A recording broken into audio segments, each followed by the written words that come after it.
는 반드시 원인이 있습니다.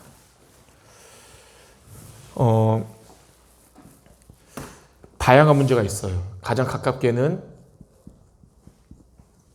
가정에서 문제가 있죠. 그래서 상처받는 것이고, 그리고 현실을 살아가다 보니까 이제 경제 문제가 닥치니까 가난이라는 고통을 겪는 것이고, 또 혼자 사는 게 아니기 때문에 인간관계 문제가 오기 때문에 갈등이 찾아오는 것이죠. 그리고 건강의 문제도 있습니다. 영적인 건강, 정신의 건강, 또 이제 육신의 질병. 그리고 우리의 여러분들의 학업이나 산업 같은 직업의 문제. 이것 때문에 미래에 대한 불안도 오는 것이고, 이거 외에도 많은 다양한 수십만 가지의 문제가 있습니다. 그런데 우리가 이 문제를 문제로 보면 답이 안 나고요. 진짜 문제의 원인이 있는데 그게 뭐냐? 이런 모든 문제는 인간이 하나님을 떠났을 때부터 오게 된 것입니다. 에베소서 2장 1절에 너희의 허물가지로 죽은 너희라 그랬어요. 하나님, 원래 인간에게는 이런 문제가 없었는데 하나님을 떠나면서부터 오게 된 문제예요. 그리고 이 하나님을 떠난 이 죄로 인해서 내가 원치 않는 저주가 찾아오게 된 것입니다. 로마서 3장 23절에 모든 사람이 죄를 범하였음에 하나님의 영광이 이르지 못했다. 여기에서 끝이 아니라 하나님을 떠난 죄인된 인간의 영을 사탄이 주관하게 돼서 성경에 그것을 마귀의 자녀라 그런 거예요. 그래서 요한복음 8장 44절에 너희는 너희 아비 마귀에게서 났으니, 우리의 삶의 현실적인 이런 문제들을 내가 원하지 않는데 오게 된 거잖아요. 그 오게 된 이유가 뭐냐? 근본 원인은 이 근본 문제 세 가지입니다. 하나님을 떠난 문제, 죄 문제, 사탄 문제. 그래서 저와 여러분이 진짜 문제는 지금 내게 닥친 문제가 아니라 근본 문제구나. 지금 내게 닥친 문제는 지나가면서 나에게 지금 시간표에 걸렸고 또 해결된 문제인데 이 근본 문제는 영원한 문제구나. 근데 우리가 여기서 빠져나왔기 때문에, 근본 문제와 상관없는 우리가 됐기 때문에 우리의 삶에 문제가 올 수 있어도 불신자에게 오는 가정 문제와 구원받은 우리에게 오는 가정 문제는 다르고, 불신자에게 찾아오는 경제 문제와 우리에게 오는 문제는 다르다는 거예요. 불신자에게 오는 이런 문제들은 멸망을 향한 문제지만 이것은 다 하나님의 허용과 하나님의 계획 속에 있는 것이에요. 진짜 문제는 뭐냐? 이런 문제들 때문에 우리가 복음을 놓치고 옛 체질로 돌아가는 문제인 겁니다. 자, 그래서 먼저 첫 번째로 인간 문제에는 원인이 있는데 바로 이 근본 문제구나. 자, 두 번째, 그런데 이 근본의 문제를 해결하신 그리스도입니다. 자, 인간의 모든 문제가 해결되려면 모든 문제에는 원인이 있다고 했기 때문에 근본 문제를 해결해야, 그래야 이제 모든 문제가 해결되는 겁니다. 근본 문제가 해결 안 하고 당장의 눈에 우리 현실의 문제만 해결하면 그 문제는 앞으로 또 오고 또 다른 문제가 또 오고 이렇게 되는 거예요. 근본 문제가 해결돼야 모든 게 해결되는데 그리스도께서 이 근본 문제, 하나님 떠난 문제, 죄 문제, 사단 문제를 해결해 주신 거예요. 어떻게 해결하셨냐면 요한복음 1장 14절에 말씀이 육신이 되어 우리 가운데 오셨다 그랬어요. 하나님이신 그리스도께서 성육신하셔서 인간의 모습으로 오신 거예요. 왜 인간의 모습으로 오셨냐? 근본 문제를 해결하시기 위해서 인간의 모습으로 오신 거예요. 인간의 모습으로 오셔서 십자가를 지시면서 이 문제 해결하려고 성육신하신 겁니다. 그리고 요한일서 3장 8절에는 하나님의 아들이 나타나신 것은 마귀의 일을 멸하려 하심이라. 마귀의 일이 뭐냐면 모든 문제의 원인인 근본 문제를 가져다 준 게 마귀의 일이거든요. 하나님의 아들 그리스도가 오셔서 이 근본 문제를 완전히 해결하신 거예요. 하나님을 떠났던 우리에게 하나님 만나는 길 대신 참 선지자, 죄와 저주 속에 있던 우리에게 완전한 해방과 자유 주신 참 제사장, 사단의 것을 완전히 멸하신 참 왕. 그래서 그리스도는 저와 여러분의 근본 문제를 해결하셨고, 우리의 근본 문제를 해결하셨기 때문에 이제 우리에게 닥치는 현실 문제도 해결하시는 겁니다. 다 하나님이 여러분의 문제 가운데 십자가에서 근본 문제 해결하신 주님이 함께 하시면서 합력하여 선을 이루실 거예요. 우리에게 원치 않는 문제가 오지만 말씀을 따라가는 여러분들에게는 하나님이 합력하여 선을 이룰 겁니다.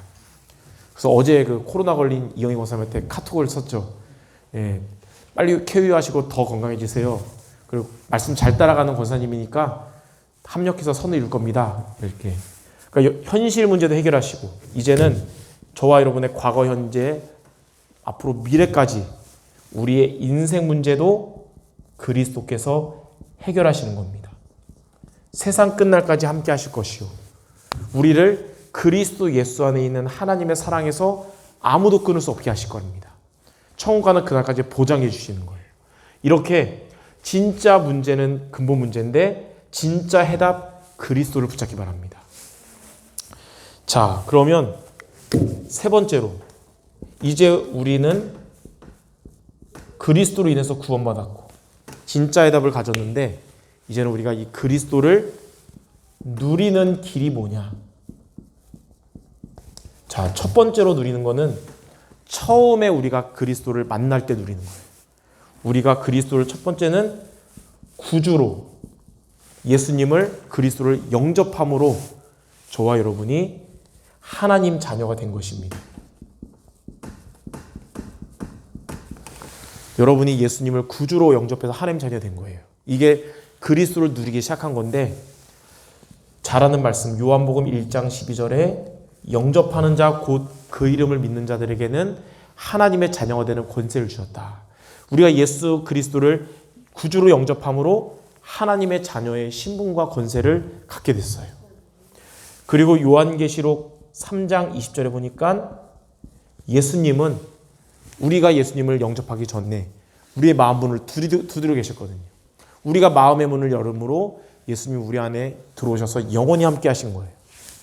어떻게 마음의 문을 열었냐면 로마서 10장 10절에 사람이 마음으로 믿어 의에 이르고 입으로 시인하여 구원을 얻느니라. 하나님의 은혜로 우리가 예수님이 믿어져서 이제는 입술로 시인하여 영접함으로써 하나님의 영원한 자녀가 된 것입니다. 이제 두 번째로 하나님의 자녀된 저와 여러분은 목회자든 중직자든 렘넌트든 새신자든 날마다 우리가 점검하며 살아야 될 게 있어요. 뭐냐면 우리의 구주 되신 그리스도가 오늘 나의 손님이냐 아니면 주인이냐 이거를 점검하면서 여러분의 주인으로 날마다 그리스도가 사셔야 됩니다. 그리스도가 주인 되셔야 하나님의 응답이 여러분의 있는 곳에 오는 거예요. 어떤 응답이냐면 여러분의 마음과 생각에 여러분의 현장에 하나님의 나라가 임하는 게 하나님의 응답. 여러분 그 현장에 갈 때 또 가정에 기도하잖아요. 하나님의 나라가 임하게 해주세요. 하나님이 통치해 주세요. 언제 그 응답 오냐? 그리스도가 여러분의 주인 될 때 이런 응답이 오는 겁니다. 또 그리스도가 주인 될 때 사탄의 권세는 결박돼서 떠나가요. 그리고 사단의 권세가 결박돼서 떠나간단 말은 뭐랑 연결됐냐? 강한 자가 결박되면 강한 자의 세간을 늑탈하리라 그랬죠. 강탈하리라.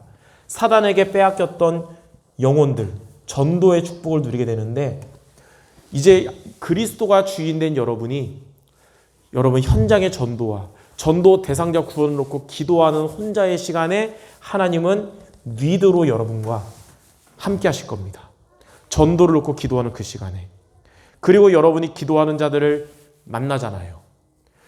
영접할 시간표이든 아니든 그 만남 가운데 하나님은 임마누엘로 여러분과 함께 하실 거예요. 그리고 여러분이 있는 현장이 흑암 현장이었지만 그리스도가 주인된 여러분 때문에 그 현장에 원네스로 하나님의 나라가 임하게 될 것입니다. 그래서 이제는 우리가 세 가지를 붙잡아야 돼요. 진짜 문제는 근본 문제고 이걸 해결하신 진짜의 답은 그리스도고 이제는 그리스도 만난 우리는 날마다 점검할 거 손님이 아니라 주인으로 붙잡아야 되는 것입니다. 자, 그리스도를 주인으로 붙잡는단 말을 쉽게 여러분 예전에 많이 들었던 그림으로 표현하자면 모든 사람은 세 종류의 사람이 있습니다. 이게 다 마음이에요. 셋 중에 하나거든요.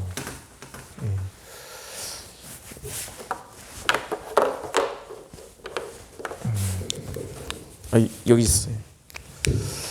자, 마음에는 가운데 의자가 있어요. 여기에 앉은 게 주인이거든요. 첫 번째 사람은 예수님을 영접하지 않았어요. 그러니까 예수님은 마음 안에 있지 않고 마음 바깥에 있겠죠. 그리고 당연히 내 마음대로 살아가는데 마음에는 누가 있냐? 예수님이 안 계시니까 마귀가 있는 거예요. 내 마음대로 살아가는 것 같은데 돌이켜보니 인생 보니까 나도 모르게 마귀의 지배를 받고 산 사실상은 나도 모르게 마귀가 주인된 인생이었던 거예요. 이게 불신자입니다. 두 번째 사람은 예수님을 마음에 영접했어요.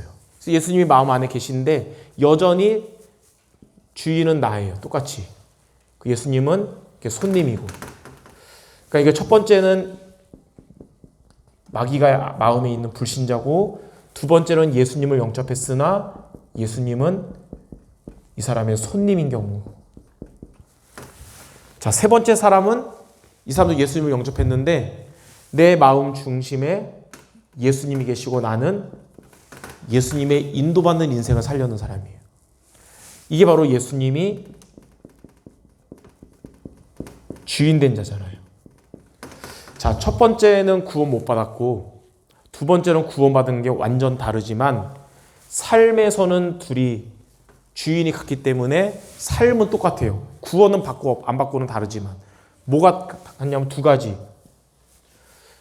불신자나 예수님이 손님인 사람은 하나님께 기도해도 기도 응답을 받을 수가 없는 거예요. 아까 그리스도가 주인돼야 하나님의 응답받는데 내가 주인이니까 하나님 자녀라도 기도 응답받지 못하는 거예요. 그리고 구원받았어도 똑같이 사단에게 속는 인생을 살아가는 겁니다. 사탄은 두 번째 사람은 영혼은 빼앗지 못해도 이 사람의 인생은 뺏을 수 있어요. 내가 주인. 그러나 세 번째 예수님이 주인 되면 어떻게 되냐? 아까 말한 것처럼 하나님의 응답을 늘 받는 삶을 살아가는 거예요. 예수님이 손님인 사람이 40일 금식 기도한 것보다 예수님이 주인 된 사람 4분 기도한 게 응답받습니다. 그리고 예수님이 주인 되면 사단이 결박되고 떠나가는 거예요. 사탄은 그리스도 앞에서만 도망갑니다. 그리스도께서 사단의 머리를 박살내셨기 때문에. 그래서 저와 여러분은 늘 이 세 번째 사람이 되도록 점검을 해야 되는 거예요. 그래서 결론적으로 그러면 구체적으로 그리스도가 주인 된다는 것이 어떤 사람입니까? 바로 그리스도의 말씀을 붙잡고 살아가는 자가 그리스도가 주인 된 삶이에요. 이게 쉽잖아요. 그리스도의 말씀을 놓치고 살아가는 그 사람의 오늘은 예수님의 손님인 것이고 그리스도의 말씀을 붙잡고 살아가는 그 사람의 오늘은 예수님이 주인인 것입니다. 그리스도의 말씀 붙잡는 그래서 오늘 말씀을 통해 세 가지 말씀을 여러분이 붙잡으면 돼요. 그럼 그리스도가 여러분의 주인 되는 것이요 하나님의 응답과 영적 싸움 승리하게 되는 건데 첫 번째 뭐냐? 정말 인간 모든 문제의 원인은 지금 내 현실 문제가 아니라 하나님 떠난 문제, 죄 문제, 사탄 문제구나. 나는 구원받았고 그리스도가 주인이기 때문에 그러면 지금 내게 닥친 문제는 재앙이 아니고 하나님의 계획 속에 있기 때문에 성령인도 받으면 되는구나. 이게 되는 것이죠. 그럼 두 번째, 그래서 인간 문제의 해답은 사람이 아니고 돈이 아니고 성공이 아니라 바로 하나님 만나는 길 되시고 해방 주시고 승리 주신 그리스도가 해답이구나. 이걸 여러분이 붙잡는 거예요. 두 번째로. 세 번째는 이제 이 그리스도가 저와 여러분의 날마다 점검해서 주인 되면 우리는 하나님의 응답, 하나님의 나라가 임하는 응답받고 영적 싸움 승리해서 사단이 결박되니까 전도의 축복을 누릴 수 있게 되는구나. 이 세 가지 말씀을 여러분이 오늘 마음에 담길 바랍니다. 방금 말했지만 말씀을 놓치고 살아가면 두 번째고, 말씀을 마음에 담고 살아가면 그리스도가 주인 되는 거예요. 요즘 제가 화요일마다 그 다락방 가는 한 이제 집이 있어요. 예전에 우리 다락방 하던 교회였는데 정치에 빠져가지고 이제 극우 운동에 빠져가지고 다락방 떠나고 그쪽에 갔어요. 근데 그 아들은 여전히 다락방 하는 목사예요. 저랑 나이가 거의 비슷한 다른 지역에서. 그래서 그때 이제 휴가가 해가지고 부모님 집에 왔다가 그러니까 이 젊은이 목사의 엄마의 동생 외삼촌, 옛날에 우리 전도신학원도 왔었어요. 근데 그 좀 약간 시달리는 분이거든요. 근데 결혼하신 여자분도 시달리는 분 둘이 만난 거예요. 늦게 결혼해서. 그래서 애가 낳는데 애가 기현이보다 한 살 많은 4학년 남자인데 역시 상태가 좀 그렇죠. 흥분할 때 도파민이 보통 남자애들의 3배래요. 3번 폭발하면 걷잡을 수 없다는 거예요. 그 젊은 목사 말로. 그래서 하는 얘기가 우리 엄마 아빠는 얘한테 막 말씀 전해도 늘 율법적으로 혼내기만 하니까 형님이 시간 돼서 일주일에 한 번씩 가서 복음 메시지 해주면 안 되겠는 거예요. 그래서 뭐 요즘 시간 좀 있으니까 그러면 날 잡아 시간 맞춰서 내가 10번은 갈게. 그래가지고 이제 가게 됐죠. 처음에는 막 되게 막 얘기하니까 쫄아가지고 저도 1시간 전에 가가지고 집중 기도하고 갔거든요. 근데 4학년이고 그러니까 얼마나 순진해요. 그래서 가가지고 말씀을 잘 듣는데 기현이보다도 말씀 잘 들어요. 한 문장도 안 빼놓고. 그러니까 지금까지 만날 때마다 말씀을 딱 붙잡고 중간중간 모르는 거 질문하면서 기도할 때마다 아멘 하면. 우리 교회 애들은 기도할 때마다 중간중간 아멘 하면 안 돼. 얘는 들으면서 아멘 하면서 말하는 거예요. 근데 그 동생 목사한테 이제 처음에 만난 거 사진 찍어서 보내고 말씀 잘 듣다니까 걔가 그렇게 말씀을 들었다고요? 기적이에요. 그러는 거예요. 그러니까 이제 처음에는 그 아버지 목사님이 이제 좀 오랜만에 만나니까 반갑긴 하지만 이제 다락방 떠났는데 약간 탐탁지 않지만 아들 목사 간곡하게 하니까 했는데 얘가 이제 얘 삶을 모르겠어요. 만날 때마다 말씀 잘 들으니까 변화가 되잖아요. 이런 모습을 처음 보니까 이번 주는 끝날 때 뒤에 기다리다가 고맙다고 막 하더라고요. 근데 그 다락방이 걔한테도 좋지만 저한테도 기초가 정립되는 시간이에요. 우리가 늘 많이 강조하는 예수님이 주인 되면 된다 그러잖아요. 이렇게만 붙잡잖아요. 근데 걔가 물어보는 거예요. 주인 되는 거 어떻게 하면 되는 거예요? 그런 거예요. 처음에는 그러게 하다가 생각해보니까 그리스도가 주인 되는 거는 그리스도의 말씀을 붙잡으라는 거야. 말씀이 하나님이시니까. 그래서 말씀을 놓치면 예수님이 손님인 거고 말씀을 붙잡으면 예수님이 주인인 거야. 이해되는 걔가 이렇게 우리 또 이 정도 되면 이해되잖아요. 근데 걔는 또 붙잡는 게 뭐예요? 이렇게 잡는 거예요. 그래서 제가 이렇게 적어줬죠. 이거를 너가 날마다 힘들 때, 기쁠 때, 심심할 때 하루에 한 번 이상 집중해서 읽으면 붙잡는 거고 잊어버리면 안 붙잡는 거라고. 그러니까 이거 적어준 거 이거 매일 읽으면서 기도해라. 그러면 예수님이 너의 주인인 거야. 저와 여러분이 그리스도가 주인 된다는 게 뭐냐? 그리스도의 말씀을 붙잡는 거예요. 오늘 말씀을 통해 이 3가지를 여러분이 마음에 담길 바랍니다. 그래서 그리스도가 주인 돼서 여러분이 가는 모든 발걸음마다 하나님의 나라가 임하고 여러분 가는 모든 발걸음마다 사단의 권세가 결박되고 강한 자에게 빼앗긴 여러분이 기도하는 영혼들을 되찾는 이런 응답의 주역 모두 되시기를 주님의 이름으로 축원합니다. 기도하겠습니다. 하나님, 우리에게 진짜 문제는 근본 문제요, 진짜 해답은 그리스도라는 사실을 알고 믿어지게 하심을 감사드립니다. 이제는 우리의 삶에 이 그리스도가 날마다 주인으로 모시도록 점검하면서 살아가게 하셔서 우리 모든 성도들 가는 모든 발걸음마다 하나님의 나라가 임하게 하시며 영적 싸움 승리하게 하여 주시옵소서. 예수 그리스도 이름으로 기도드립니다. 아멘.